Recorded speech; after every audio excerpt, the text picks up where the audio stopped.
Joining us now, Alex Marlow, the editor-in-chief of Breitbart News and the author of Breaking Biden. Sir, good to have you back with us. Vince, it's great to be back on the show with you. Thanks for having me. This is the kind of story that I would normally just read on Breitbart. Oh, look, Obama is taking down Biden. But now it seems the whole media is in on it. They want to tell you all about Obama's role in taking down Joe. Alex, what changed? Yeah, it's very odd. I think there's a lot of people who are doing what is known as a CYA measure. It's people who want to point the finger at Joe and say this is not about us, it's not about the media establishment, the corporate establishment, the Democrat establishment failing. It's just this one guy, and they know that if Barack Obama really did weigh in and push his weight around, it'd be very hard for Joe to continue. But Obama hasn't really done that. I mean, they're kind of acting like George Clooney speaks for Obama, which is, if that's the case, I mean, what a big joke that is. I mean, they just had a huge fundraiser for him 3 weeks ago. Everyone acted like the fundraiser was perfect. Joe's got his fastball back. He's incredible.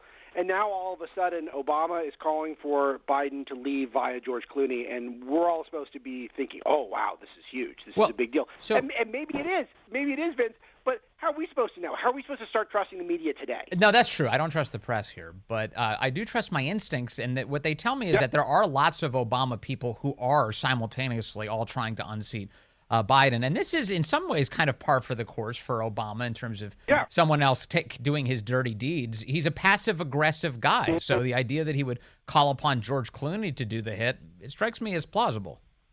It very, very much fits. It fits the Obama personality. It's also a weaker move than the sort of the mythos around Obama would dictate. It might fit with reality, but it's interesting how the media builds him up as this unstoppable force of nature, and then he could really be doing this passive-aggressive thing. Yes.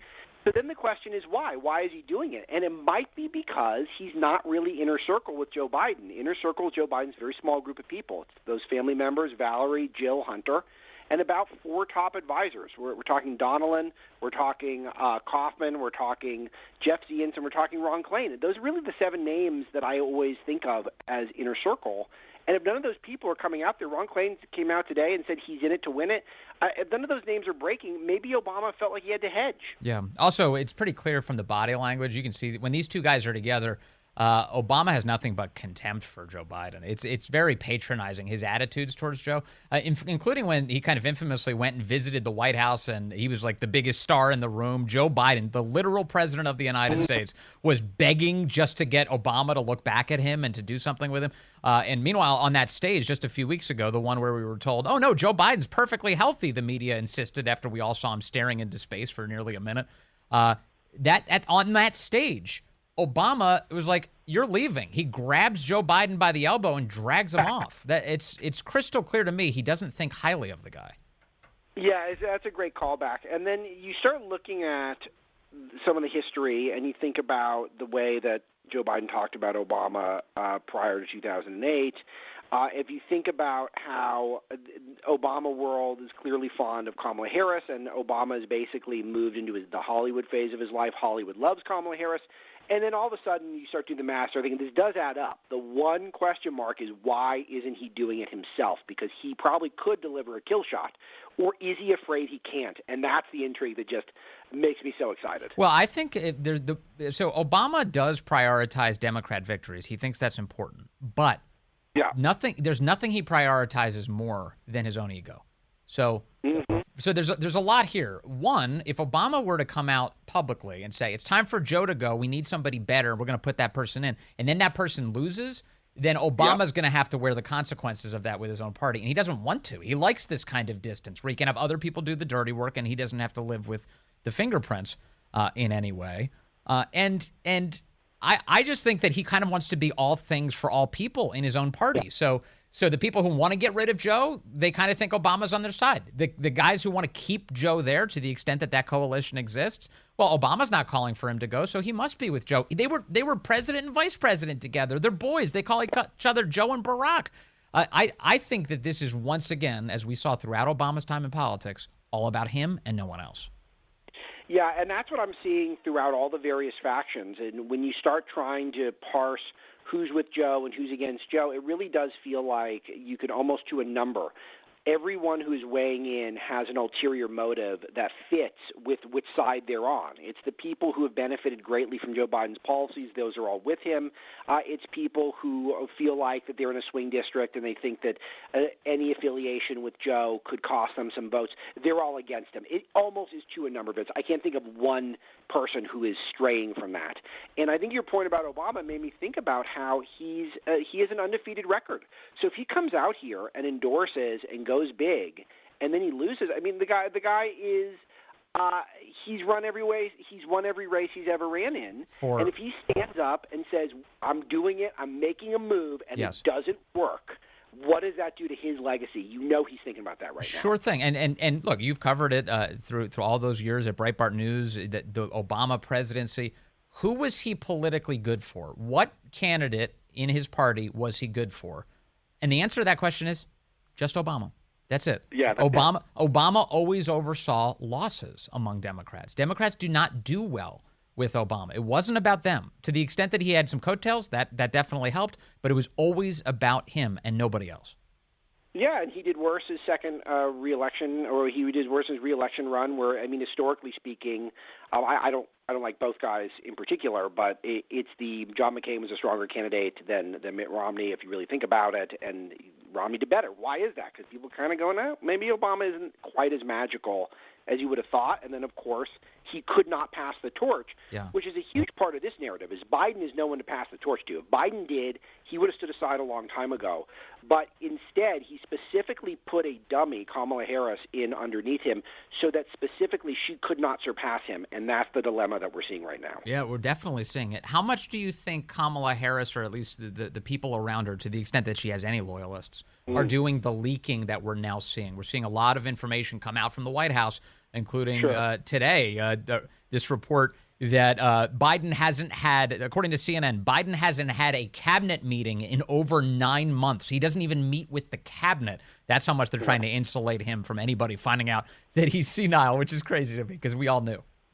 Yeah, I know. That's exactly right. I'm glad that you're smiling when you say that, because I've been saying the same thing. It's like everyone's acting like it's a big cover-up. Yeah, of course it's a big cover-up because they never give us any details about his medical history, and they lie to our face. He lies about his toilet bowl teeth. He lies about his hair plugs. He lies about his plastic surgery. Of course he's lying about the big stuff. Yes. If he's lying about all those. That's why Trump is harping on the golf game. If he's lying about his golf handicap, then we know he's just lying all the time. So, but it is noteworthy that he still has been insulated, even though I thought we were all in on this joke, that he's basically deteriorating and he just taps people to serve specific roles and they do their job, and some people are going to vote for him anyway, despite that. And then now they're all acting like, oh, no, this was all a big shock. It's the not. Leaking, of course, has to be coming from Kamala Harris loyalists, because that is the person who they have to go with. I mean, there's almost no math for anyone else other than Kamala to be the president. So, and this could be the opportunity for her. And there's no Kamala momentum. There's no energy for her. Isn't this the most unbelievable elephant in the room? That if people believed in Kamala Harris, Joe would have been forced out. It is the fact that no one is that confident she would win the race or would be a good president. And that's why everyone is doing this mealy mouth. Maybe he should stay. Maybe he should go. He should do what he wants. I guess he should go. If they believed in her, this would be much more emphatic. I want to remind people, I'm going to play two pieces of audio real fast. This is September of 2019. This was a Democrat debate. And even back then, and it was certainly well before that, but even back then, Democrats, at least for the moment, were openly talking about Joe Biden's senility. Here's Julian Castro standing on a debate stage, Democrat primary, 2019. You just said that. You just said that 2 minutes ago. You just said 2 minutes ago that they would have to buy in. You said they would have to buy in. Have to buy in. If she qualifies for Medicaid, are you forgetting what you said 2 minutes ago? Are you forgetting already what you said just 2 minutes ago? I mean, I can't believe that you said 2 minutes ago that they had to buy in, and now you're saying they don't have to buy. You're forgetting that. And then later that night on CNN, Senator Cory Booker, he jumped into the dog pile. Look, I think that we are at a tough point right now because there's a lot of people who are concerned about Joe Biden's ability to carry the ball all the way across the end line without fumbling. And I think that Castro has some really legitimate concerns about Can he be someone in a long, grueling campaign that can get the ball over the line? And he has every right to call that out. And yet, Alex Marlow, we're being told at this moment that Democrats are shocked to discover that Joe Biden is senile. I know. It's such a fake. And one of the big tells, and I think this is noteworthy with the Clooney news cycle, is that aforementioned fundraiser in Hollywood where they all acted like he was back. And then one of the Obama podcast bros came out and said everyone knew he wasn't back. Yeah. So then why was everyone sitting on it for 4 weeks? It's because they're all self-serving. They all have their own interests at heart. And now they see the sinking ship, and all the rats are fleeing the sinking ship. That was great audio to pull that up, by the way. It was Vince, you know my stuff. I've been the guy who's been going around telling the right, please focus on his incompetence and his corruption. Don't focus on the age stuff. Everyone's made their peace with that. Even I'm out here saying that now something has changed. Now something has changed with this guy because everyone is all of a sudden throwing down. Now, why are they doing that? To cover their own behinds. Right, and I think it's as simple as this. It's polling. They see the writing on the wall, and damage is en route, and so they need to trade their quarterback at this late stage in the season with the hopes of even scoring a touchdown in the Super Bowl. That's what they want.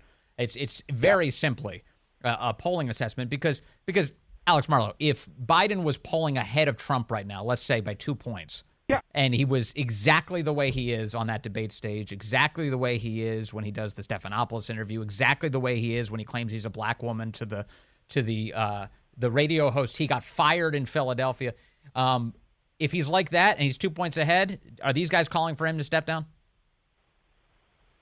No, I don't think so. And I think that another thing, the flip side of this point, is I think if Kamala Harris was trending 2 points ahead and Joe Biden 6 or 8 points down, whatever the average is now, then there would be even louder calls for him to step down. But the problem is, and this is the big fear of the Democrats, is she'll do even worse against Trump than he would. So they're in such a pickle, and I've never seen them so lost. Vince, you've been doing this about as long as I have, as if my recollection serves. Yeah. I mean, have you ever seen the Democrats look this lost before in your life? No, and here's the thing that I keep telling our audience and certainly all the conservatives I talk to. There's often this theory, the left does this too about Trump, for instance, but it's like everything gets so inverted. But we often give the left more credit for being cunning than they actually are. Like that there's a grand conspiracy, that every little thing that occurs is all part of some master plan to move us in some direction. And clearly the left has awful ideas for the country. They're overtaken by all sorts of Marxism that has really destroyed our country and brought us down an awful path. Having said that, they're also, I'm happy to report, very incompetent at executing so many of their missions. And the reason you're seeing Nancy Pelosi on television pretending to be subtle, well, Biden has to make a decision, when Biden literally said at the beginning of the week, I'm staying in this race. They don't want to be here. They didn't plan that out ahead of time. Yeah. They are in utter chaos right now, Alex Marlow, and it couldn't happen to a better group of people. Yeah, amen to that. And this is where I always start from the approach. Let's assume they've got a master plan. Let's assume everything's all worked out. But then you got to look at the details. And I brought up that group of people. It's 3 people if you include the family, maybe an additional 4 if you're looking at inner circle. If those people do not break and Joe Biden has the delegates and he continues to raise funds and there's a few outlier polls he can cite to suggest that he's not doing that bad, he's not going anywhere. He's not going anywhere. They don't have the mechanisms to remove him. And everyone is acting like there's a grander conspiracy in that. There's no grander conspiracy. They have to convince him it's not worth it for him to go or present an option that is so obvious he has to go through with it. They're not doing that. Okay, but let me ask you one last thing, because again, you've seen all of this. You saw it with Trump for sure. What if they move from the begging phase to the coercion phase? And what I mean by that is, right now they're pleading with Biden to get out, and he's not listening, or at least Jill isn't listening, or whoever makes the decision. Great question. But with Trump, look what they did.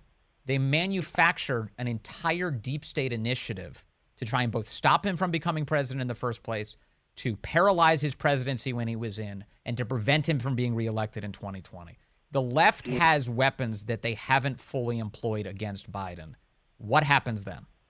Yeah, you're right about this. They definitely have cards they haven't played, and I think it's because I don't think their hand necessarily gets stronger if they play them, and I think that's a really big thing here that, again, is not getting enough attention. But I do think that, of course, there is a coercion element.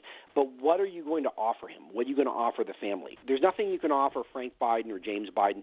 These guys are going around selling the Biden name to get money. There's nothing you could offer Hunter Biden because Joe's got to pardon him, and if Joe pardons him before Election Day, it's going to hurt the whole party. So that's not a good one.